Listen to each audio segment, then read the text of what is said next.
Thank you very much, Mr. Caton, and I'd like to thank all honourable members who have participated in this debate. I think, like so many Scottish debates and question times, it's been very lively and interesting as well. Obviously, in the Arbuthnot report, there's been a great deal of expertise, thought, consideration been put into the findings and a very thorough process carried out. And indeed, I'd also like to congratulate the chairman and the members of the Select Committee. Having not been a member of the committee myself, I have read the transcript of the evidence session, which again flagged up some interesting points highlighted in the report, some of which have been brought to our attention again today. There are very many of the recommendations in the report which I would like to welcome. Starting off with the focus on the community boundaries for elections. I think in general this is a helpful step in the right direction. However, I think, as my honourable friend has outlined, a focus solely on local authority boundaries can actually bring with it some problems, not least in the sheer numbers of voters due to be represented. He's outlined the issue for Argyll and Bute. I would also draw attention to, in my part of the world, Eastern Bartonshire, which is one local authority, a fairly small local authority, but because it has 80,000 electors, it would be proposed under Arbuthnot's recommendations this would have 2 members of the Scottish Parliament, whereas next door in Western Bartonshire, which is not much smaller at 68,500 electors, they would only have 1 member of the Scottish Parliament. I think there's a lot of people that would actually see this great difference in parity as somewhat of a problem. And the other point I would make is actually to remember that there's been lots of local government reorganisation over the years, and let's hope that there's not such an appetite amongst the Scottish Executive to suddenly go around and do that again.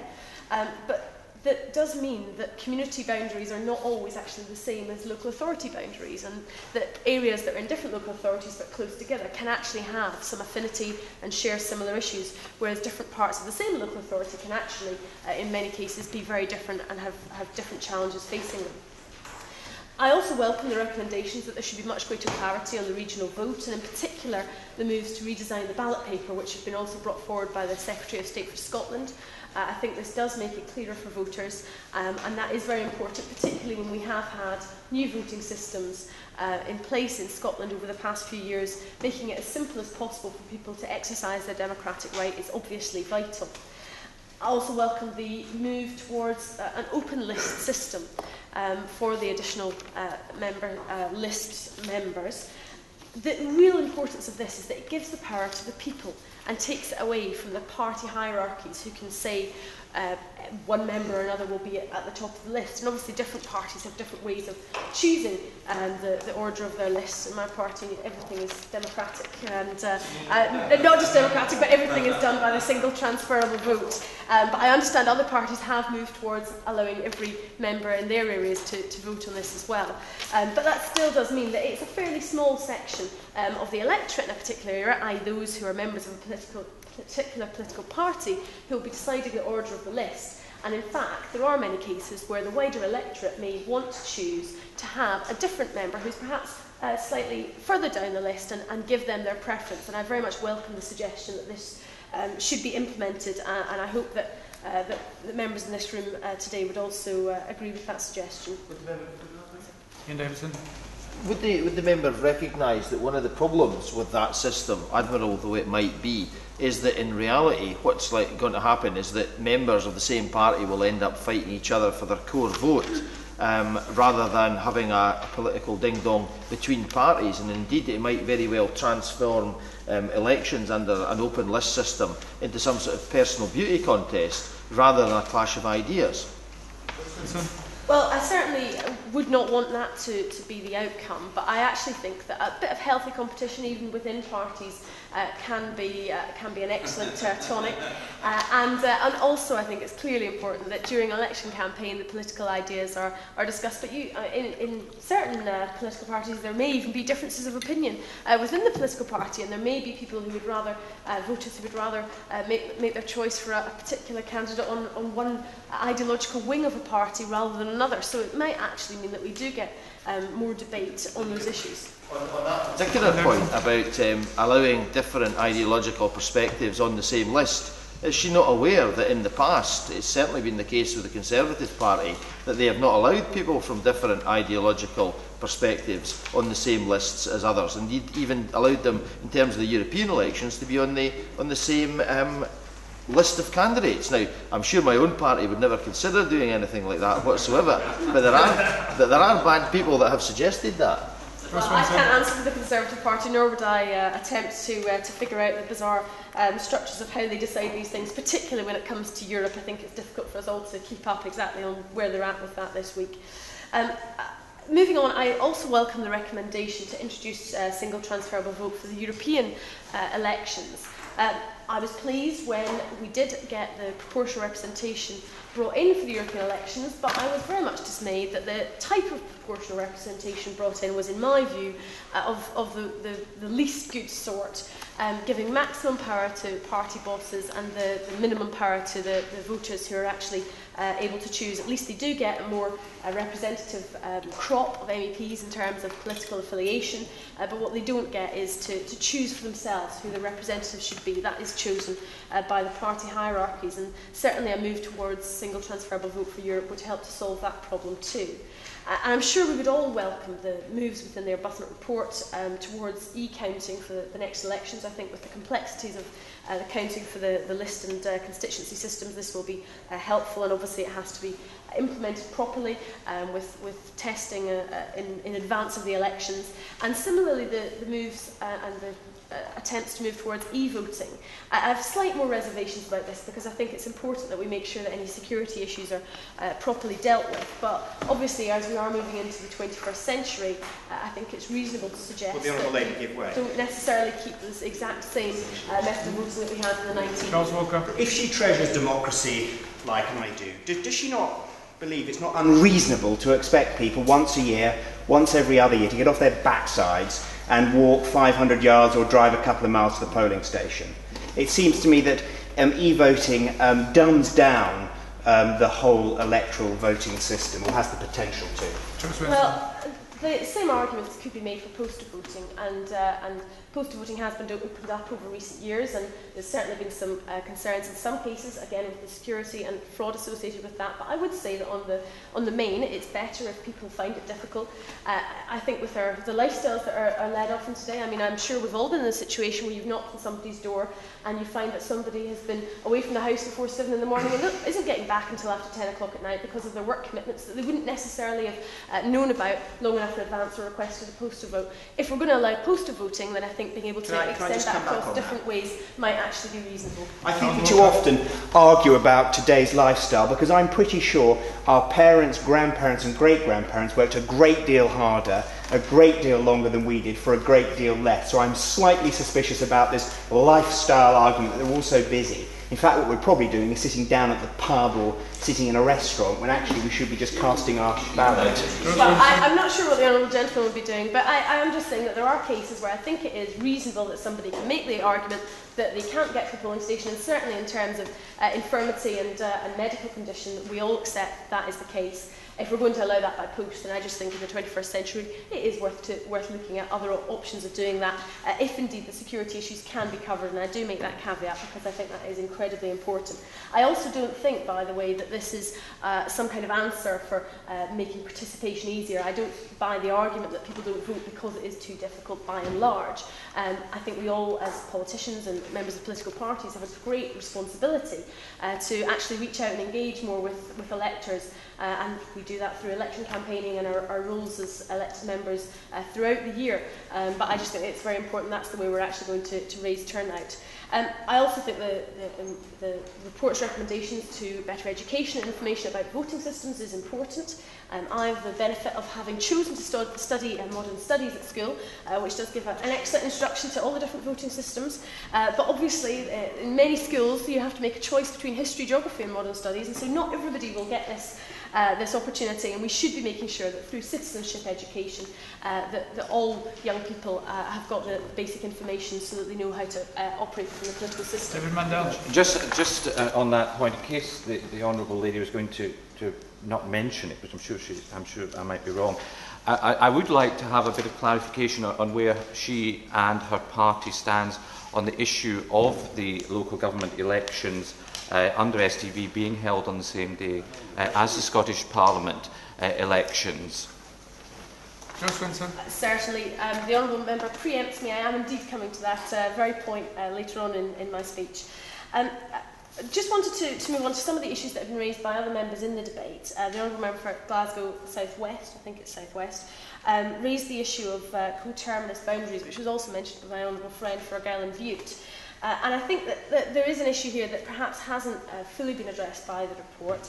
I would argue there is probably some confusion amongst voters in terms of their representatives. I know I get many people coming to my surgeries who've sometimes been waiting for some time if it's been a busy day, and I suddenly find out that actually I'm not their Member of Parliament, but when they have different members of the Scottish Parliament in different constituencies, it can be difficult to keep up. I perhaps have a specific special situation in that in my constituency I also have 3 constituency members of the Scottish Parliament covering my area, as well as my constituency falling across 2 regions of the Scottish Parliament, which gives me an additional 14 members of the Scottish Parliament as list members. So I wonder if anyone else in the room can beat having 17 members of the Scottish Parliament representing some part of the constituency area. Perhaps there should be some kind of prize for that. But I do accept that within the report it's not always possible to balance the issues of coterminosity with making sure community boundaries are adhered to and making sure that there is some general equity in terms of the numbers of electors across different seats, with, I would argue, special cases for particular island and sparse communities. So while I think there are confusions resulting from the current differences in boundaries, there's not necessarily a particular simple option, unless, of course, as I will be moving on to, we do move towards a system of single transferable vote. Now, moving on, in addition, the member for Glasgow South West mentioned the remit of Arbuthnot, and I would like to come to that. He rather suggested that the fact that it started from a position of saying there should be some degree of proportionality in the Scottish Parliament was a major problem. But I would actually argue, in my memories of when the Scottish Parliament was actually set up and when it was envisaged, was that it was to be a different type of politics. And that was part of the attraction. And if you look at a lot of the different ways that it works, its procedures, how open it is to the public with the petitions, if you look at the hours and how accessible it is and how they've tried to make sure that members can actually lead some kind of reasonable family life, at least if they're living within the central belt, although I accept in farther flung areas of Scotland it is more difficult to do that.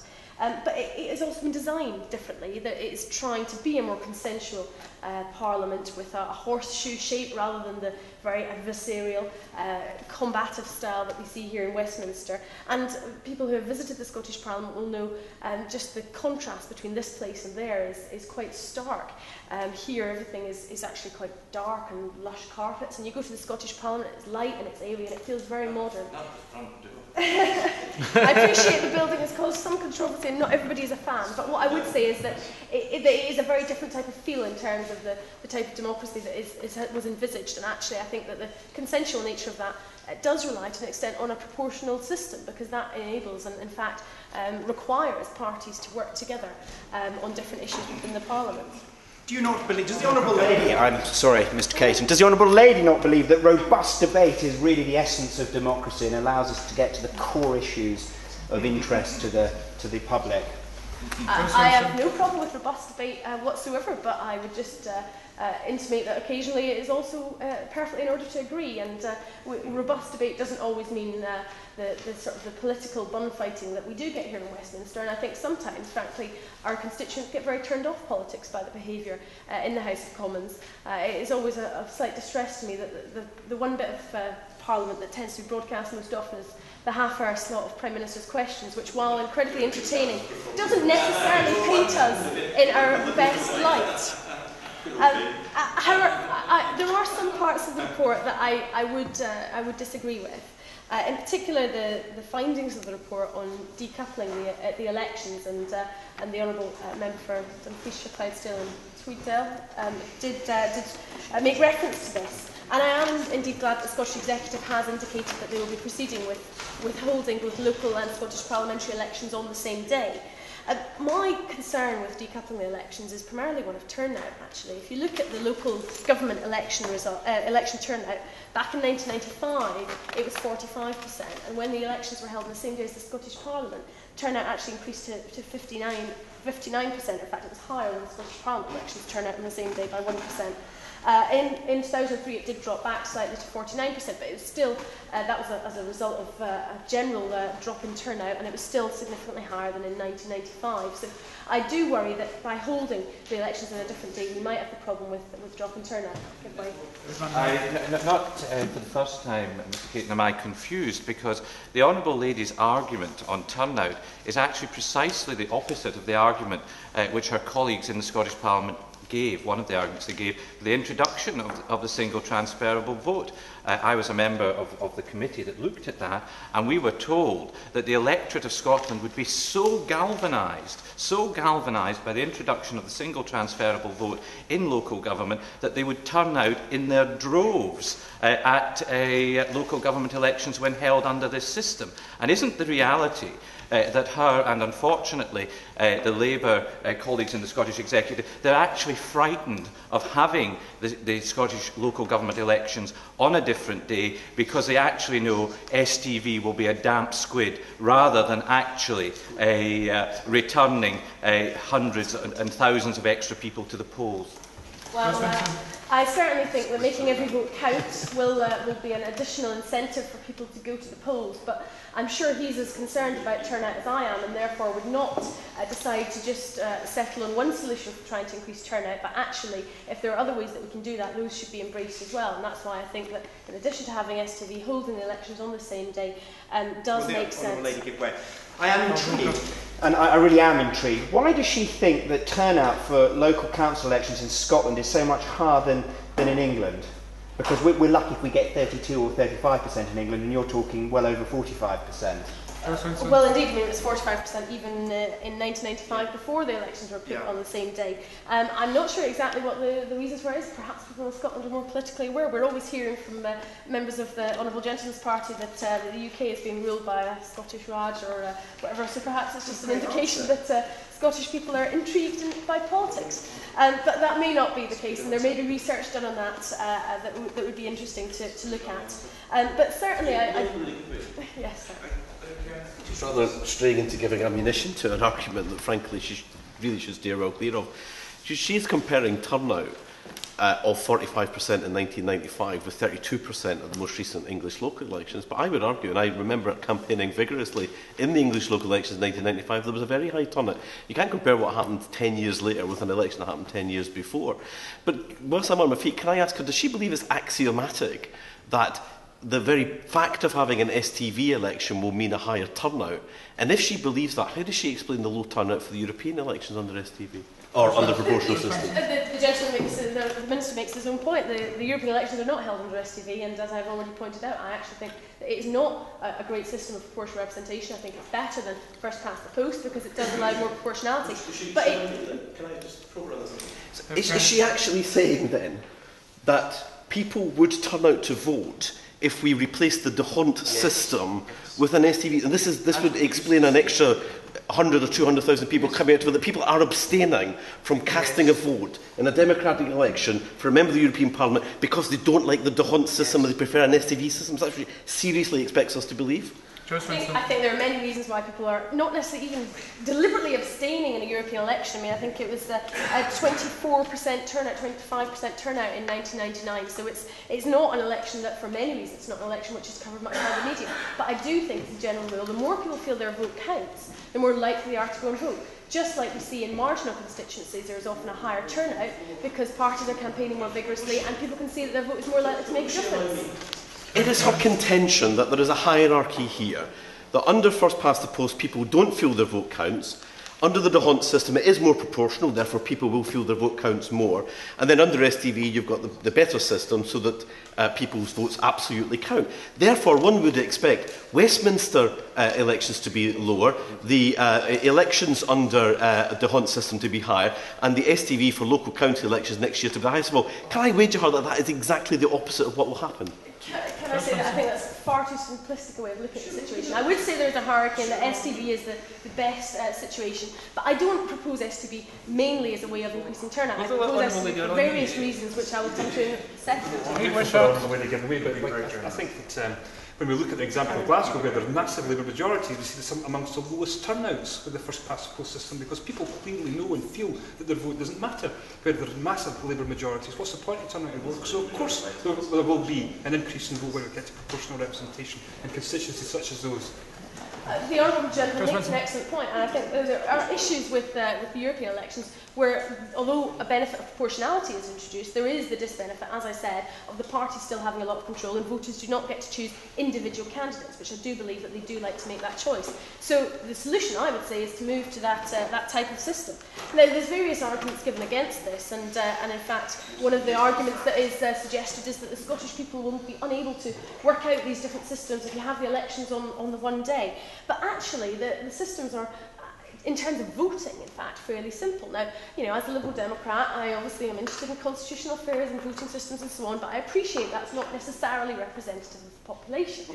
However, you don't need to be able to understand and have discussions about the exact ways that quotas are calculated and how many excess votes will be transferred from people who get elected and meet their quota or are eliminated, and when you start getting down to 0.26 of a vote going to one particular way, you don't need to know any of that to cast your vote under a single transferable vote system. All you need to be able to do is rank people in order. And we rank things in order all day, every day. We fill in surveys, we decide to make choices as consumers. I give way. Yes, but I think the Honourable Lady is making a spurious argument, because the issue about the ranking of people on the same day is that on one ballot paper you're being asked to place an X, and on the other ballot paper you're being asked to write 1, 2, 3. Now, we have clear evidence from elections in Northern Ireland, and I had the opportunity to see the count in the last Assembly elections, where a very large number of people, they understand they have more than one vote, but after 20 odd years of operating that system, they put 2 X's on the ballot paper, and their ballot is invalid. Now, what can be the purpose, if we accept the argument for STV, which I don't, but what can be the purpose of having that and having it on the same day when you run the risk, as again was shown in the London mayoral elections, having 2 separate systems, that you have a disproportionately large number of people spoiling their ballots? Swinson? Well, what I would suggest is that Northern Ireland has got first past the post elections and STV elections on the same day, and the number of spoiled ballot papers is actually not dramatically high, at 1.4%, only slightly higher than the figure for the equivalent elections in Scotland. So I would suggest, of course, it's a good argument for having strong educational programmes and making sure the information is available. It is also, incidentally, an argument for the point I'm about to come to, which actually I think the Arbuthnot report should have addressed. In proposing STV elections also for the Scottish Parliament. Yes, that clearly would be simpler and a better solution. There's many members that have referred to this, and in fact the Honourable Member for Glasgow Central, in opening the debate, I very much welcomed his comments in support of STV for the Holyrood elections, and this would clearly help the situation. Now, the Honourable Member for Argyll and Bute, my honourable friend, outlined some of the advantages of this system, and I'll just run through some of those for the record here. It gives voters more choice, making it an open list so they actually get to choose which candidates they want rather than it being decided by party hierarchies. Obviously, we have the advantage that those elected end up being more representative of the population because there is a degree of proportionality.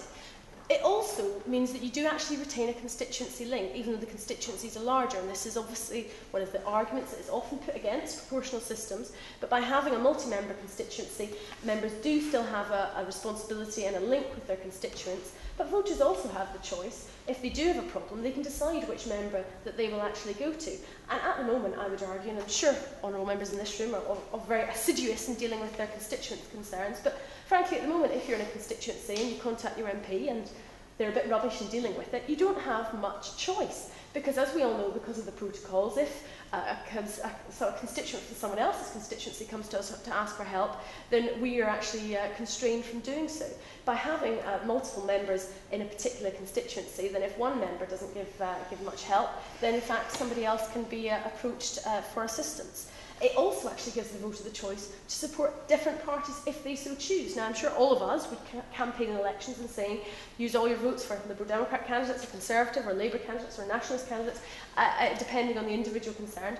But there are some voters out there who don't have such a party affinity and party loyalty. I think we are probably clearly in the minority in that regard, and they would actually like to perhaps support a particularly assiduous local councillor, even though they didn't like their particular political party, and then cast further preferences for different parties. And this, I think, gives the voter, again, more choice over the type of representatives they end up with.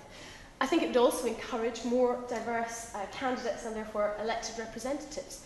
If a particular party is fielding 3 or 4 candidates in a particular constituency, if they field, let's just say for argument's sake, 4 white men, then that might be quite obvious that they're fielding candidates who are all the same. And I think we would all agree that in this place there is not enough diversity, both of gender, ethnicity and so on. Just on that simple point, Mr Caton, I don't know if the Honourable Lady is aware of the evidence which was given to the Scottish Parliament Local Government Committee on this matter, which demonstrated that where proportionate systems and the STV system was used, it had absolutely no impact on a gender balance within parliaments, and Australia is a very good example of that, and subsequently those arguing the case, at least on that point, had to drop it because it's a totally spurious argument. It is, as our party has recognised, it is parties' internal procedures which determine who goes forward on behalf of parties, and the electorate do not use proportionate systems to change that. Well, the Honourable Gentleman may have evidence that he can point to, but what I would say is if you look in constituencies, and I've seen from my own experiences in counts very often, in particular in multi-member wards in the recent local elections where there's perhaps not many female candidates, I've seen instances where you can see voters have quite clearly made that choice and perhaps voted for one woman from one of the parties and perhaps another couple of candidates. People, I think, do distinguish, and I also think it will force the parties not to put up slates of candidates who are absolutely similar in their backgrounds and the way that they look and where they're coming from. But then they do not accept that that's precisely what her party does and what my party doesn't do. She's been railing against manipulation by party hierarchies as an argument against the closed list system. She can't actually produce any evidence to refute the point made by the Honourable Gentleman. He's actually half right in this instance. Isn't the benefit of the system that we have is that parties can actively, positively promote gender balance in lists by having male and female in 20 constituencies, so on and so forth. All of the positive steps that the Labour Party has taken, which is why we have a far better gender balance representation both in the Scottish Parliament and in here, whereas her party talks a good game, appeals to the guardian voting classes in its rhetoric, when it actually comes to making tough decisions in terms of how it goes about these things in its internal party structures, flunks it every single time. Well, I would refer the Minister to his own party's record in local government in Scotland, which quite frankly, at 20% is appalling, when all of the other parties, even the Conservatives and SNP, manage nearly a quarter, and my party manages about 30%. What I would say the difference is that my party manages to do that through supporting and mentoring and positive action measures, but without resorting to positive discrimination, which may be the only way to achieve gender balance in the Labour Party. I accept that.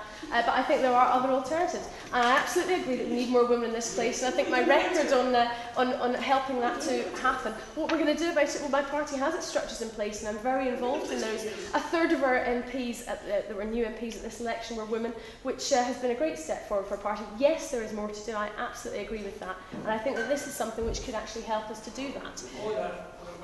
Again, moving off the subject, and the Honourable Lady has now spoken for 28.5 minutes, and I recognise she's given away a lot of the time, but it does mean the other front bench spokespeople now will have less time than she has had, so if she could start trying to bring her comments to a conclusion, it would be very useful. I appreciate that. Thank you very much, Mr Caton. I think I have outlined the arguments for single transferable vote, particularly that every vote does count. And it is important when we have disengagement from the political process that we encourage parties to campaign across the country, across constituencies, not just in those few that are marginal, to maximise their vote share, because this in fact will engage with people and make sure that more people do go out to vote, which we do all want to see. There has been some discussion in this debate regarding the issue of English votes over English MPs, which I think is not really the subject of the debate. What I would say very briefly in response to that, however, is that I think this is an issue that does require some discussion. I don't think that the suggestion from the Conservative benches is actually the one that would work.